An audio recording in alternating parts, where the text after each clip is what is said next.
Hello all viewers, welcome back to my channel. ఈ వీడియోలో మీకు కలర్ఫుల్ అండ్ టేస్టీ అయిన టమాటో అండ్ బొంబాయి రవ్వ పాపడ్స్ ఎలా చేయాలో చూపిస్తున్నాను. వీటి కోసం మనకి టమాటోస్, ఇంకా ఎండు మిరపకాయలు అండ్ 1 గ్లాస్ బొంబాయి రవ్వ తీసుకుంటున్నాను ఇక్కడ నేను. సో మీకు పక్కా కొలతలతో చూపిస్తున్నాను. వీడియోలోకి వెళ్ళే ముందు please kindly subscribe my channel and మీకు ఈ వీడియో కనుక నచ్చినట్టయితే లైక్ చేయడం మాత్రం అస్సలు మర్చిపోకండి. మనం కట్ చేసుకునే టమాటోస్ని నీట్గా శుభ్రంగా కడుక్కొని చిన్న చిన్న ముక్కలుగా కట్ చేసుకొని పక్కన పెట్టేసుకోవాలి. తర్వాత ఒక చిన్న మిక్సీ జార్ తీసుకొని దాంట్లో 1/2 టేబుల్ స్పూన్ జీలకర్ర మరియు 6 ఎండుమిరపకాయలు వేసుకుంటున్నాను నేను. మా టేస్ట్కి తగ్గట్టుగా మీరు 6 నుంచి 8 ఎండుమిరపకాయలు మీ టేస్ట్ తగ్గట్టుగా వేయొచ్చు. మ్యాక్సిమం 8 ఎండుమిరపకాయలు అయితే సరిపోతాయి 1 గ్లాస్ బొంబాయి రవ్వకి. సో ఇప్పుడు దీన్ని మెత్తటి పౌడర్లా కాకుండా ఇలా బరుసుగా గ్రైండ్ చేసుకోండి. అలా గ్రైండ్ చేసుకున్న మిర్చి పౌడర్ని పక్కన పెట్టేసుకొని పెద్ద జార్ తీసుకొని దాంట్లో మనం తీసుకున్న 1 కప్ బొంబాయి రవ్వను వేసుకోండి. ఇప్పుడు ఈ బొంబాయి రవ్వని మనం గ్రైండ్ చేసుకోవాలి. ఇలా గ్రైండ్ చేసుకున్నప్పుడు మనకి కొంచెం పొడి పొడిగా తెల్ల తెల్లగా కనిపిస్తూ ఉంటుంది కదా, ఆ స్టేజ్లో స్టాప్ చేసుకుంటే సరిపోతుంది. బట్ మనం ఎన్నిసార్లు గ్రైండ్ చేసినా ఇది మాత్రం మెత్తటి పౌడర్ లాగా అవ్వదు. సో ఈ స్టేజ్లో అయితే స్టాప్ చేసుకుంటే సరిపోతుంది. ఇప్పుడు ఈ బొంబాయి రవ్వని ఒక బౌల్లోకి ట్రాన్స్ఫర్ చేసేసుకోవాలి. నెక్స్ట్ అదే జార్లోకి మనం కట్ చేసుకున్న టమాటో ముక్కల్ని వేసుకొని మెత్తటి ప్యూరీలా చేసుకోవాలి. ఎక్కడ చిన్న చిన్న ముక్కలు అలాంటి ఉండకూడదు. అలా ఉన్నట్టయితే అప్పడాలు పెట్టుకున్నప్పుడు ఇబ్బందిగా అవుతుంది. సో మెత్తటి ప్యూరీ లాగా స్క్రీన్లో చూపిస్తున్నాను కదా, ఆ విధంగా గ్రైండ్ చేసుకోండి. ఇలా గ్రైండ్ చేసుకున్న టమాటో ప్యూరీలో మనం 1 కప్ టమాటో ప్యూరీ మాత్రమే యూస్ చేసుకోవాలి అప్పడాలకి. 1 గ్లాస్ బొంబాయి రవ్వకి 1 గ్లాస్ టమాటో ప్యూరీ తీసుకుంటున్నాను. గ్రైండ్ చేసుకున్న ఈ బొంబాయి రవ్వ మిశ్రమంలోకి 2 గ్లాస్ వాటర్ పోసుకోవాలి. మనం ఏ కప్పుతో అయితే బొంబాయి రవ్వని తీసుకున్నామో ఆ కప్పుతోనే 2 గ్లాసుల వాటర్ పోసుకొని చేయితోని ఎక్కడ ఉండలు లేకుండా నీట్గా కలుపుకోవాలి. ఇలా ఉండలు లేకుండా కలుపుకోవడం వల్ల మనం రవ్వ ఉడకపెట్టుకునేటప్పుడు ఎక్కడ గడ్డలు కట్టదు, అప్పడాలు పెట్టుకోవడానికి నీట్గా వస్తుంది. సో ఇలా కలపడం వల్ల థిక్నెస్ అనేది కొంచెం వస్తుంది స్క్రీన్లో చూపించిన విధంగా. నెక్స్ట్ ఒక పెద్దటి మందపాటి గిన్నెను తీసుకొని స్టవ్ మీద పెట్టేసుకొని మనం ఏ కప్పుతో అయితే బొంబాయి రవ్వని కొలుచుకున్నామో అదే కప్పుతోని 7 గ్లాసుల వాటర్ అయితే మనం తీసుకోవాలి. ఇది చూస్తున్నారు కదా, ఏ కప్పుతో బొంబాయి రవ్వని తీసుకున్నానో అదే గ్లాస్తో 7 కప్స్ వాటర్ని వేసుకుంటున్నాను. ఆల్రెడీ 2 గ్లాసెస్ వాటర్ అయితే మనం ఆల్రెడీ బొంబాయి రవ్వలో పోసాం కదా. నెక్స్ట్ 7 గ్లాసెస్ వాటర్ ఎసరు కోసం పెట్టుకుంటున్నాను. మొత్తం 9 గ్లాసుల వాటర్ అయితే అవసరం పడతాయి. ఇవి పక్కా కొలతలతో కనుక మనం ఎంత క్వాంటిటీ అయినా అప్పడాలు ఈజీగా చేసేయచ్చు. అండ్ మనం ముందుగా గ్రైండ్ చేసి పెట్టుకున్న మిరపకాయల పౌడర్ని మరియు 1 టేబుల్ స్పూన్ సాల్ట్ని మనం వాటర్లోకి వేసుకోవాలి. అండ్ ఒకసారి కలిపేసుకొని 8 నుంచి 10 నిమిషాల వరకు వాటర్ని మరగనివ్వాలి.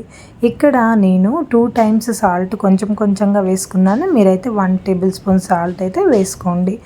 అండ్ ఇలా 8 నుంచి 10 నిమిషాలు మరిగిన తర్వాత మనం ముందుగా గ్రైండ్ చేసి పెట్టుకున్న టమాటో ప్యూరీని వేసుకోవాలి. చూసారు కదా, ఏ కప్ అయితే మనం బొంబాయి రవ్వని తీసుకున్నామో అదే కప్పుతో 1 కప్పు టమాటో ప్యూరీని అయితే మనం తీసుకోవాలి.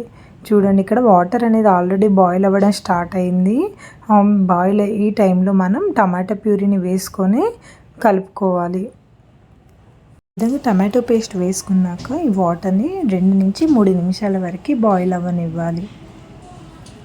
చూడండి, వాటర్ అయితే ఇలా బాయిల్ అవుతూ ఉంటాయి. ఈ టైంలో మనం ముందుగా కలిపి పెట్టుకున్న ఈ రవ్వ ఉంది కదా, ఈ రవ్వని ఒకసారి మళ్ళీ నీట్గా చేతితోని కలిపేసుకొని మనం బాయిల్ అవుతున్న వాటర్లోకి పోసుకోవాలి. రవ్వ పోసేటప్పుడు స్టవ్ని లో ఫ్లేమ్లో పెట్టేసుకోండి. మరియు ఇంకా ఇంత వేడిగా పోయలేని వారైతే స్టవ్ ఆఫ్ చేసుకొని రవ్వని పోసుకొని తర్వాత రవ్వ పోసాక స్టవ్ ఆన్ చేసుకోవచ్చు. సో ఇలా రవ్వను పోసేటప్పుడు మరియు పోసిన తర్వాత కంటిన్యూస్గా కలుపుతూనే ఉండాలి.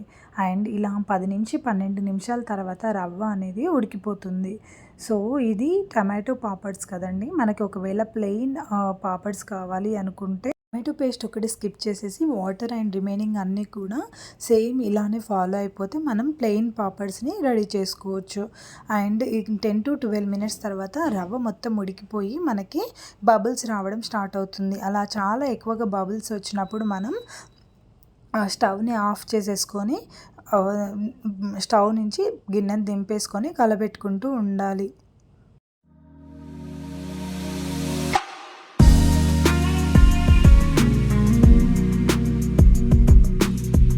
రవ్వ అనేది చాలా ఎక్కువగా బబుల్స్ వస్తున్నప్పుడు మరియు రవ్వ ఈ కన్సిస్టెన్సీలో ఉన్నప్పుడు మనం స్టవ్ని ఆఫ్ చేసుకోవాలి.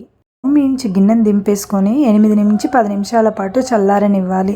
అండ్ అప్పుడప్పుడు మధ్య మధ్యలో కలుపుతూ ఉండాలి. దానివల్ల పైన తెప్పలాగా కట్టకుండా ఉంటుంది. అండ్ ఇక్కడ చూసారు కదా, ఒక చిన్న బౌల్లోకి కొంచెం రవ్వను తీసుకొని రిమైనింగ్ రవ్వ గిన్నె మీద ఒక మూతను పెట్టుకున్నాను. అండ్ ఒక పెరుగు గరిటెను తీసుకున్నాను, దాంతో అప్పడాలు పెట్టుకోవడానికి. చూసారు కదా, ఆ పెరుగు గరిటెతోని కొంచెం కొంచెం రవ్వను తీసుకొని కవర్ మీద ఇలా అప్పడాల మాదిరిగా స్ప్రెడ్ చేసుకోవాలి, రౌండ్ షేప్ వచ్చేలాగా. అండ్ థిక్నెస్ కూడా అది మన చాయిస్. యాక్చువల్లీ రవ్వ పాపడ్స్ అనేటివి చాలా పల్చగా వస్తాయి అండ్ చాలా త్వరగా గోలడానికి కూడా ఈజీగా ఉంటాయి.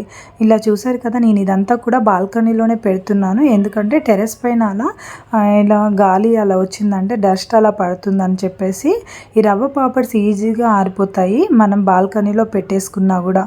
సో నేనైతే ఇదంతా కూడా బాల్కనీలో పెట్టేసుకున్నాను. ఈవినింగ్ వరకు అప్పడాలన్నీ కూడా ఇలా ఎండిపోయి పైకి లేస్తూ ఉంటాయి. ఆ టైంలో మనం అప్పడాలన్నిటిని కూడా కవర్ మించి తీసేసి ఒక జబ్బ లాంటి దాంట్లో పోసుకొని ఇంకో 2 డేస్ ఎండలో పెట్టేసుకోవచ్చు. అలా ఇంకో 2 డేస్ మొత్తం 3 డేస్ ఎండలో ఉన్నాయంటే 1 సంవత్సరం మొత్తం అప్పడాలని మనం స్టోర్ చేసుకోవచ్చు.